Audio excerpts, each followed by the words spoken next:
आदिवासियों की जमीन पर लेआउट डालकर उसे बेचने का मामला सामने आया है, जिसमें नीचे से लेकर ऊपर के माले पर बैठे अधिकारियों की साठगांठ होने का आरोप लग रहा है।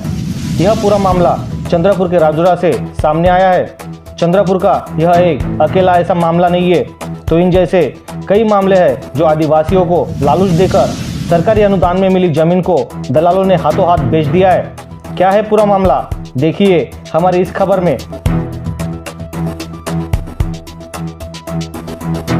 नमस्कार दोस्तों, जैसे कि हमने आपको हमारी पिछली खबर में बताया था कि राजुरा में हुए जमीनी घोटाले को लेकर VL24 न्यूज़ बड़ा खुलासा करेगी, तो वो खुलासा हम आज अपनी इस खबर में करेंगे, जिसके बाद भी और मामलों को भी हम इसी तरह उजागर करेंगे।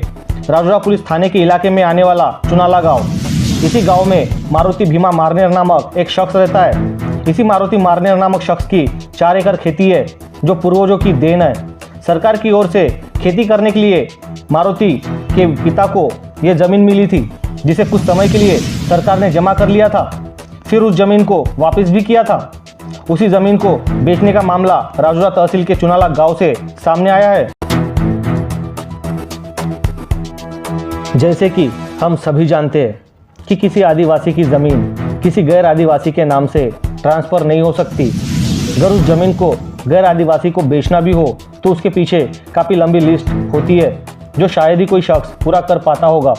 इस मामले में अमरीश सिंह, गुरुदयाल सिंह दिगवा, रेखा गाताड़े, मनमोहन सिंह समेत अन्य कुछ लोगों ने मिलकर मारुति भीमा मारनेर नामक शख्स की 4 एकड़ खेती पर रजिस्ट्री भी कर ली और उस खेती पर अब लेआउट डालकर उसे बेचने की भी पूरी तैयारी चल रही है।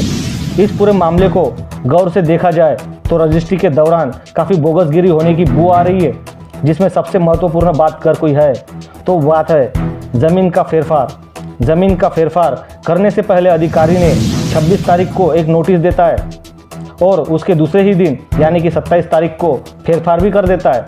अब सोचने वाली बात है कि उस अधिकारी को इतनी जल्दी किस बात की हो गई थी, जिसने नियम के अनुसार 15 दिन भी इंतजार नहीं कर सका। बंदाले इंटूने बंदाले त्याच्याकडून दुसऱ्या लुटले आहे ना। किती मध्ये विकला? किती मध्ये? 52 लाख. 52 लाख. किती पैसे दिले मग तुला आतापर्यंत? आता 10 लाख पडले. 10 लाख दिलं. खेत मालिक ये आदिवासी है या नहीं, जिसकी पूरी जंत्री रजिस्ट्रार के पास उपलब्ध होती है, बावजूद इसके कोई भी अधिकारी ने जमीन बिक्री के इस गोरख धंधे को रोकने की जरा भी कोशिश नहीं की। नतीजा आज एक आदिवासी की जमीन को एक दलाल पूरी तरह से डकार चुका है, जिसमें नीचे से लेकर बड़े अधिकारियों की मिलीभगत होने का आरोप अब लग रहा है। इस मामले को लेकर अम्बेडकरवादी सैनिक संगठन की ओर से जिला कलेक्टर, पुलिस अधीक्षक, प्रकल्प अधिकारी, आदिवासी विभाग, SC ST आयोग, मुख्य न्यायाधीश, उच्च न्यायालय मुंबई समेत मुख्यमंत्री और गृह मंत्री को भी शिकायत की गई है। दिगवा समेत अन्य लोगों ने पीड़ित आदिवासी शख्स को 52 लाख रुपए का लालच देकर महज 10 लाख रुपए में उनकी जमीन हड़प ली है, जिसकी जानकारी खुद पीड़ित ने दी है। पीड़ित आदिवासी शख्स मजदूरी के काम को जाता है, जिसको रोजाना 300 रुपये मेहनताना मिलता है। घर की माली हालत कुछ ठीक नहीं है। ऐसे में वो शख्स जमीन को वर्ग 1 में करने की एवज में सरकार को 28 लाख रुपए जमा करने की बात सामने आ रही है, जिसकी भी उच्चतम जांच की मांग उठाई गई है। अगर उस पीड़ित आदिवासी शख्स के पास 28 लाख रुपए होते तो वो शख्स जमीन को क्यों बेचता?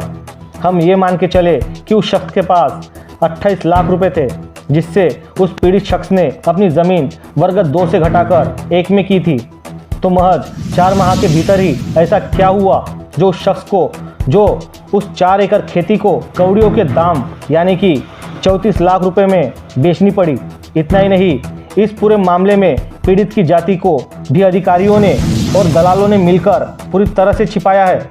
आदिवासी को भूमिहीन करने का मामला सामने आने से चंद्रपुर में जमीन घोटाले से जुड़ी अन्य मामले भी अब सामने आने की आशंका जताई जा रही है। इस पूरे मामले पर हमारी नज़र बनी रहेगी। आप देखते रहिए VL24 न्यूज़।